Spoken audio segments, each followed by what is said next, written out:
So, in this segment, we're going to be talking about the Brexit ship costing around £250 million, and that's not even factoring in, I think, the staffing cost, which, according to some people, is around 10% normally of the cost of the yacht. So, you're talking what? I think that's like 250,000 maybe a year to run. Don't know, I'm really bad at maths, but you're talking a lot of money here to run this quote floating embassy, which is just absolutely stupid and very pointless. Extremely pointless. No one does diplomacy like this. Everyone flies by plane to get to where they need to go. Diplomats don't take ships anymore. That era's over. But I guess these guys do live in the early 1800s. So, a new national flagship yacht designed to promote the UK around the globe will cost up to £250 million, the Defence Secretary has said. And so, they mentioned the budget coming out of the defence budget. So essentially, it's the MOD paying for this because they want to avoid WTO rules. Essentially, they're going to argue this boat's for like national defence and stuff like that to avoid having to contract it out to other companies within other countries.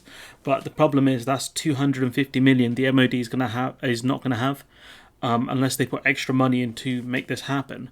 And the question you've got to ask yourself is that when all these people talk about spending money here and cutting foreign aid and all this stuff, that 250 million could have gone to veterans who are struggling.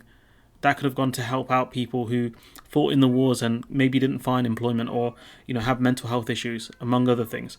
That's where that money could have gone, but no, they've decided to waste it on this stupid boat.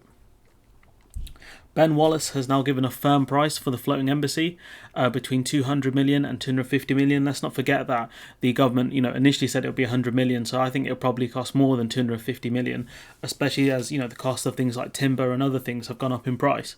There's no way of knowing how much certain things are going to cost in terms of raw materials in, 3 years' time when they're going to have this thing built. Labour Shadow Home Secretary Nick Thomas-Symonds said the party would scrap the government's pet project. I mean, I would go much further than that and say it's an absolutely stupid and ludicrous waste of taxpayers' money.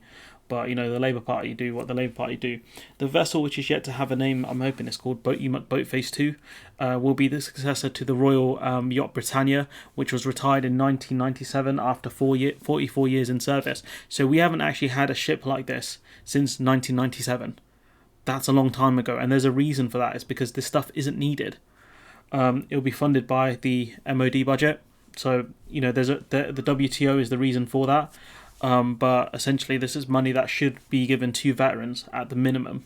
The Prime Minister said the ship would reflect the UK's budgeting status as a great independent maritime trading nation, which is something we've always been, a great maritime trading nation. That's how we made our money in the past and how we still make our money, through trading. Obviously, lorries and the Dover-Calais crossing have changed that, but we're still a lot of ferries come in and out of the UK. Thomas-Symonds said the latest costing showed the Prime Minister had lost control of his vanity yacht, calling for the money to be invested wisely on projects such as tackling climate change and tackling crime and antisocial behaviour, which is true. Courts have had their funding cut, police have had their funding cut, they've had a pay freeze, which they're not very happy about. So that money could be going to, veterans, it could be going to the police, it could be going anywhere, but instead they're going to waste it on this boat. We've spoken about this before, but the idea that diplomats and things from other countries are going to be on this boat is a joke. Like, the amount of time it's going to take to sail this thing from the UK to Australia, New Zealand, Singapore, I think it will take weeks to get there. And what's the point at that point? Like, you can't have government ministers and trade officials on a boat for days or weeks on end. It doesn't make sense, especially given that a flight to these places is between 10 and 18 hours. It's just, this is so stupid what the government's doing here. After that, Mr. Wallace said he wanted construction to begin in a British shipyard as early as next year and to have the ship in the water by 2024-25. So it's going to be impossible really for Labour to cancel this, even if they did come into power, given that the next election will probably be in 2023 or 2024. No, it'll definitely be by 24, but it'll most likely be in 2023, so they won't be able to cancel it anyways. Wallace previously defended the cost of the ship, saying that it's only 0.1% of the MOD budget, but the whole point is you're wasting that money.